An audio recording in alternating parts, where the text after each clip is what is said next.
Eu cumprimento a todos na doce e gloriosa paz do Senhor Jesus Cristo. Eu dou graças a Deus por mais um momento junto com vocês para nós aprendermos a lição da Escola Dominical. Desde já agradeço a sua presença, agradeço a sua participação. Não esquece de deixar o seu like, de compartilhar esse vídeo, esta lição, para que outras pessoas possam também extrair melhor o conteúdo da lição que nós vamos tratar no próximo domingo, no dia 19 de novembro de 2023. Essa lição que vai ser abordada presencialmente entre todas as igrejas das Assembleias de Deus e outras denominações, outros ministérios que compram essa revista da CPAD. Estamos estudando uma lição muito importante, muito rica. Ela traz o tema geral até os confins da terra, porque são lições que tratam de missões, que é a tarefa mais importante da igreja, evangelizar de forma local e também levar a palavra além fronteiras. Foi justamente o que determinou o Senhor Jesus Cristo. Ide por todo mundo, pregai o Evangelho a toda criatura. É isto que a igreja está fazendo, seja de uma forma ou de outra, seja indo pessoalmente, seja através das redes sociais, mas é importante que o Evangelho do Senhor Jesus seja pregado a todas as criaturas. A lição de número 8, ela traz o título Missionários Fazedores de Tendas. O nosso texto áureo diz: vós mesmos sabeis que, para o que me era necessário, a mim e aos que estão comigo, estas mãos me serviram. Atos 20, 34. A verdade prática nos diz: é possível servir a Deus e aos outros por meio de sua profissão, onde quer que você vá. Pelo menos, de forma geral, sim. Agora, a nossa lição ela tem 3 itens principais. A primeira, a vida profissional de Paulo e sua vocação ministerial. A segunda, missionários fazedores de tendas. E a terceira, vocação, profissão e missões. Amados irmãos e amigos, aqui nós vamos tratar desta lição tão rica. E quando nós falamos sobre fazedores de tenda, então vem aquela interrogação: o porquê isso? É uma expressão usada muito no meio missionário, no meio evangélico, daquele profissional, ou melhor, daquele pastor, daquele missionário, que além de exercer a sua atividade eclesiástica, ele tem uma profissão secular, ou exerce uma profissão secular, que é normal e é aceitável. Porque nem sempre ou necessariamente a igreja tem condições financeiras para manter o pastor de forma integral. Então, é necessário que ele recorra de alguma forma a outros meios, e a sua profissão às vezes ajuda muito, principalmente no campo missionário. Porque, segundo a cultura, o costume judaico, as pessoas, os rabinos, eles eram orientados a ter uma profissão. Eles exerciam o seu ministério, mas não recebia nada. Nenhum rabino era remunerado. Eles precisavam trabalhar para se manter. Isto é muito importante, é muito lindo. Agora, é claro que a lição do próximo domingo, a lição de número 9, que vai falar do sustento aos missionários, isso aqui não é uma contradição. Vamos relativizar nesse caso, porque a igreja ela tem realmente a obrigação de sustentar o seu missionário, o seu pastor, mas é preciso que se abra um parêntese em alguns casos, porque, como eu falei anteriormente, nem sempre a igreja tem essa condição de manter o pastor, o seu missionário. Então, faça necessário também que ele tenha uma profissão, ele tem que trabalhar. É como diz o apóstolo Paulo aqui no texto áureo, aliás, falando do texto áureo, quando em Atos 20 e 30, é dito: vós mesmos sabeis que para o que me era necessário, a mim e aos que estão comigo, essas mãos me serviram. Ou seja, o apóstolo Paulo ele trabalhava. E essa expressão fazedores de tenda, ou fazer tenda, é porque na época era uma profissão. E as pessoas que trabalhavam com couro, eles faziam tenda principalmente para os soldados, para o exército. O apóstolo Paulo, ele fazia tendas, ele tinha uma profissão, porque, como eu já falei, todos os meninos, eles eram obrigados a ter uma profissão, até um alento para nós e também uma advertência. Todo mundo em Israel, todo o menino, né, todo o sexo masculino, ele precisava ter uma profissão para se manter. E isso não era diferente com os missionários.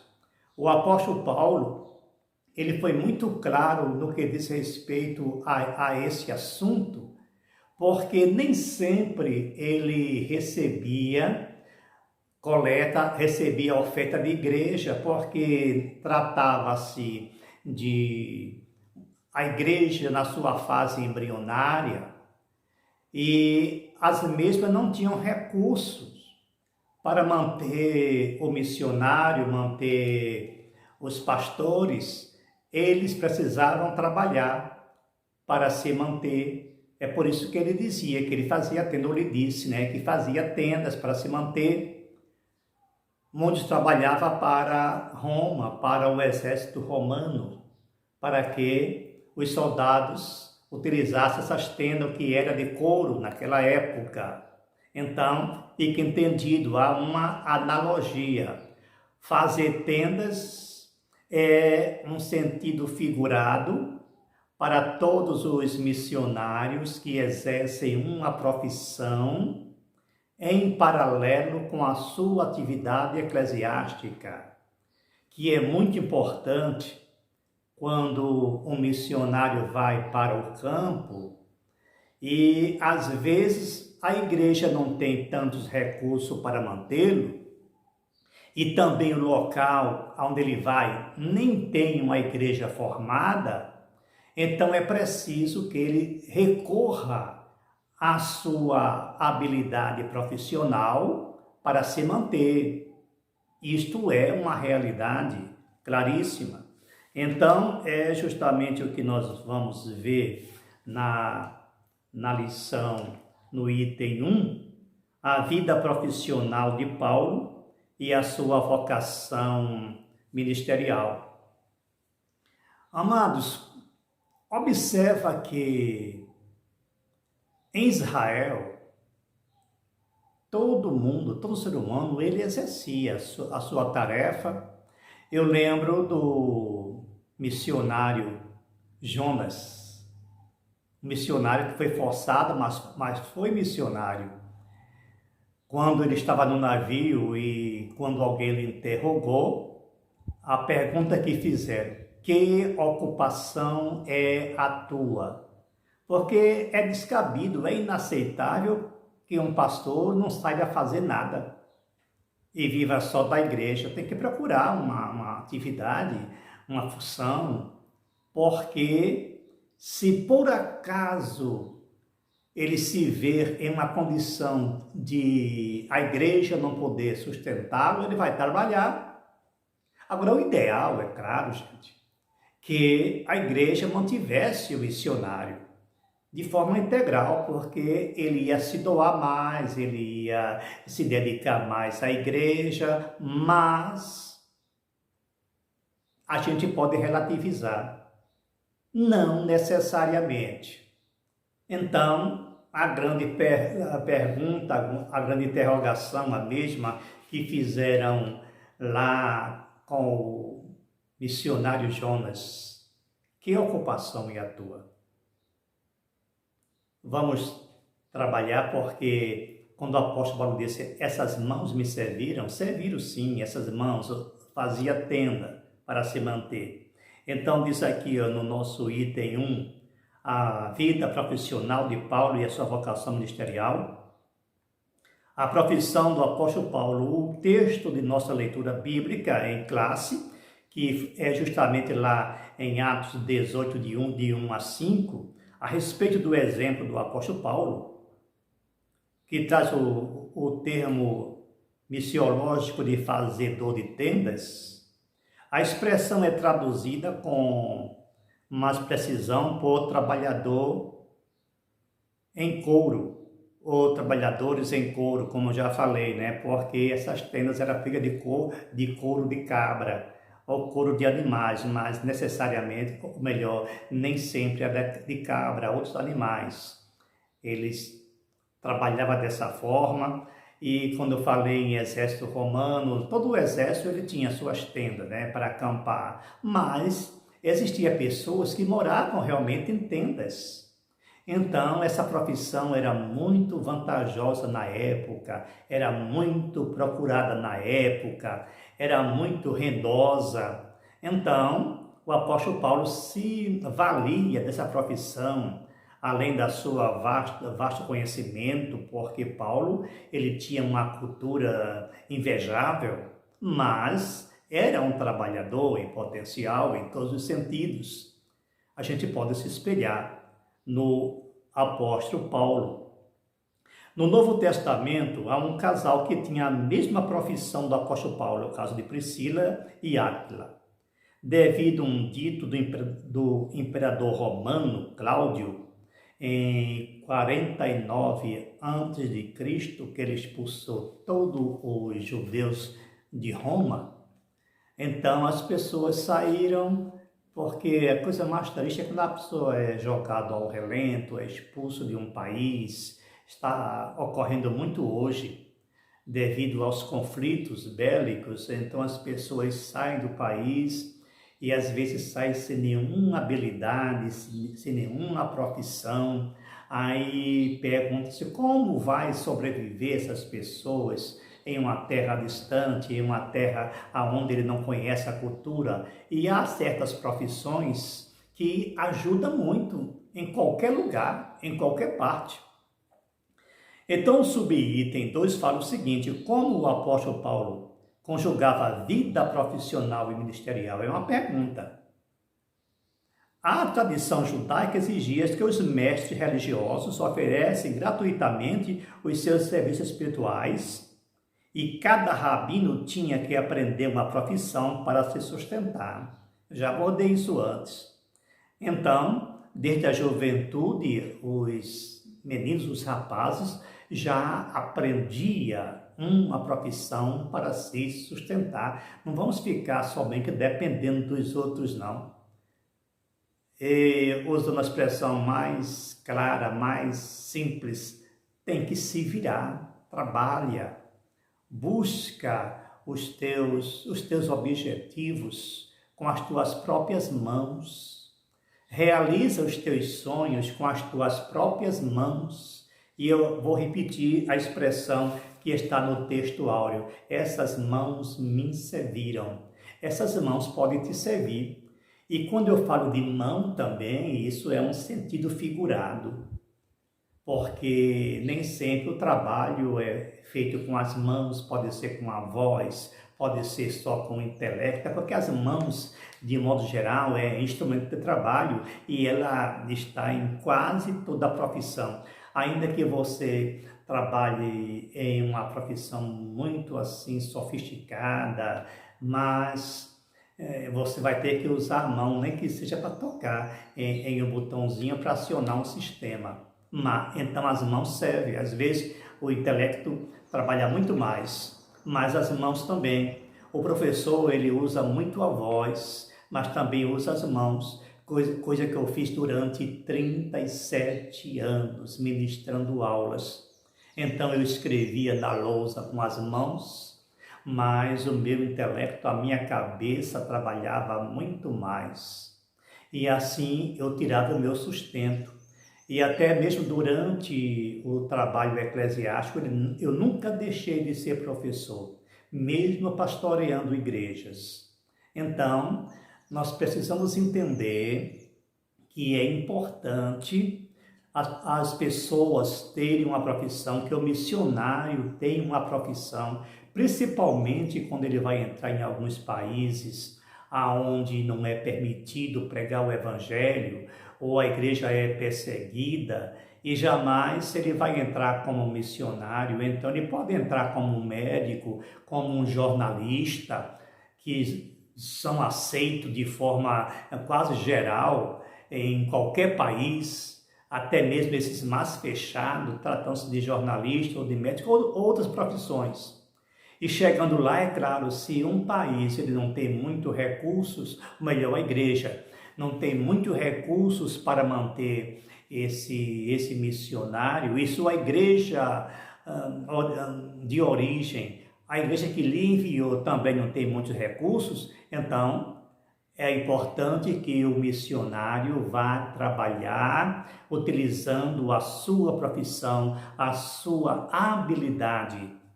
Então, seguindo adiante, o apóstolo Paulo conjugava a vida profissional e ministerial. É a pergunta, como é que ele conseguia? Ele fazia justamente, nas horas vagas, fazia tenda. Mas ele nunca deixou de exercer a sua função. A gente tem que aprender com o próprio Jesus Cristo. O Senhor Jesus, ele só deixou totalmente de trabalhar como carpinteiro quando ele saiu pelas aldeias, pelos vales, pelas montanhas, pregando o Evangelho. Mas Jesus Cristo, ele tinha uma profissão. Veja como era a cultura judaica. O menino, o rapaz, ele já tinha aprendido com o seu pai a profissão de fazer móveis, que também era uma profissão na época muito rentável. O Senhor Jesus era trabalhador, como também o seu pai era trabalhador. Alguém, eu não sei, já vi alguém falar ou até pregar que José e Maria eram pobrezinhos e não tinha nada, não tinha nenhuma roupa para vestir, não sei o quê. Mas, olha, gente, nós vamos acrescentar coisas que não estão na Bíblia. Jesus Cristo, ele vivia muito bem. Ele tinha uma profissão que dava dinheiro. Os seus pais ganhavam dinheiro. Ele se vestia impecavelmente. O linho da sua roupa era um dos melhores, tanto é que foi até disputado entre os soldados para ver quem ficava com a roupa de Jesus. Então não era um linhozinho fraco, era coisa boa. Então, vestir bem, viver bem, isso não é pecado. Você não pode ostentar, principalmente quando se depende 100% da igreja, mas Deus quer que vivamos bem. Então, mesmo como profissional ou como missionário, viva bem, trabalhe, se for preciso, mantenha-se com o sustento do seu trabalho, com o suor do seu rosto, porque o apóstolo Paulo disse muitas vezes que trabalhava com o suor do seu rosto. Ele se mantinha.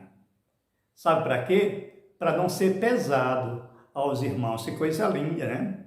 Porque Paulo sabia que a igreja não tinha condição de mantê-lo. Exceto a igreja de Filipos, os filipenses mandaram a oferta para Paulo. Ao contrário da igreja em Coríntios, que ela tinha muitos dons, Era uma igreja muito grande, muitos dons ministeriais, mas talvez pouco recurso financeiro. Já a igreja em Filipos foi quem mais contribuiu para a obra missionária de Paulo. Agora um detalhe, um parênteses. Em muitos casos, Paulo não recebia as ofertas. Muito bonito isso. Paulo não recebia as ofertas e preferia fabricar tendas. Se manter com o suor do seu rosto. Uma grande lição para nós, para a igreja nesses últimos dias, para nós pastores e missionários. Você é professor, você é médico, é advogado, então vai trabalhar também, além de sugar só o que está na igreja e se acomodar.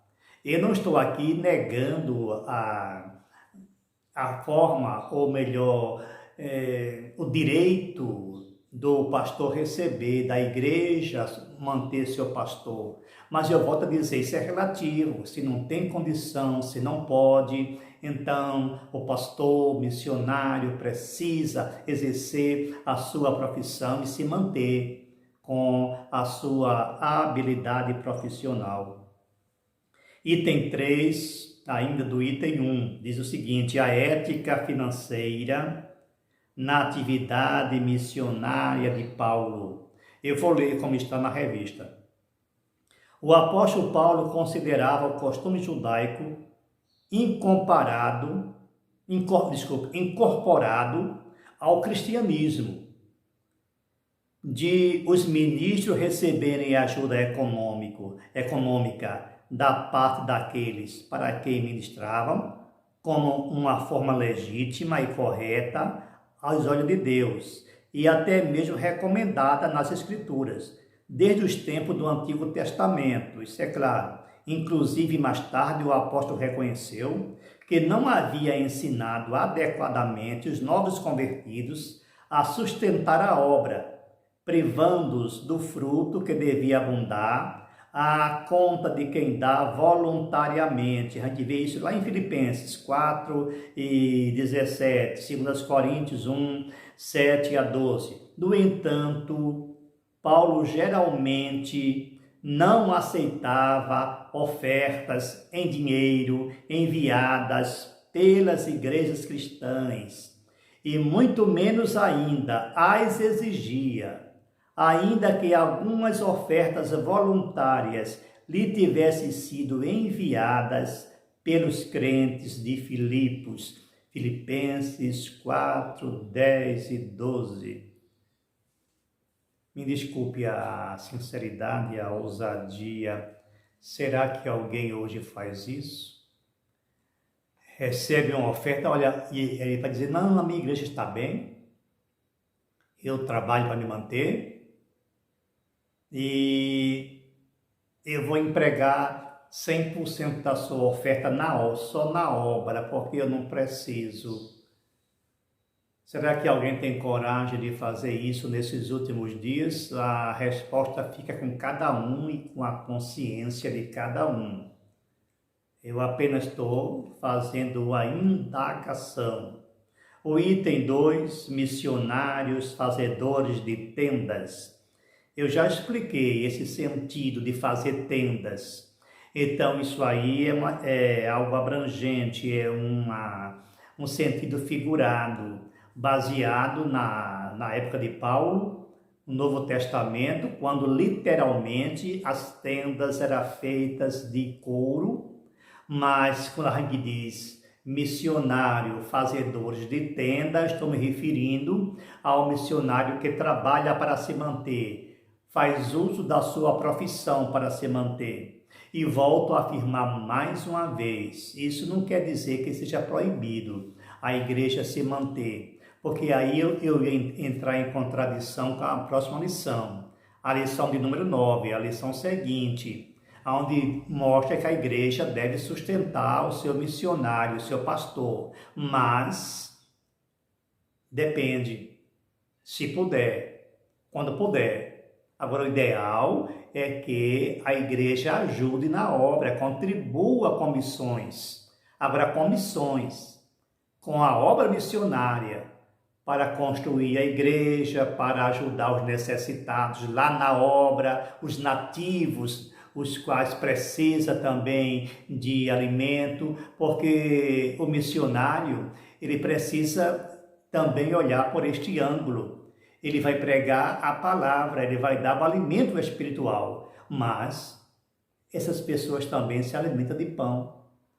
E há recantos lá, porque a gente vai estudar mais na frente, nos países onde não é permitido o evangelho, países paupérrimos como na África, onde as pessoas passam necessidade.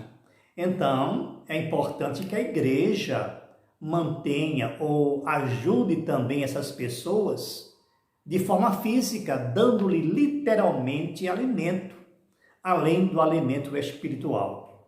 É tarefa da igreja também, porque Jesus fazia justamente isso. Nós temos que nos espelhar na pessoa de Jesus Cristo, aquele homem que transmitia a mensagem do céu e ao mesmo tempo alimentou de pão e peixe as pessoas que ele seguia. O item 2, missionários, fazedores de tendas. Fazer tenda não é uma ideia nova. É tão antiga quanto as escrituras, conforme estudamos em Atos 18.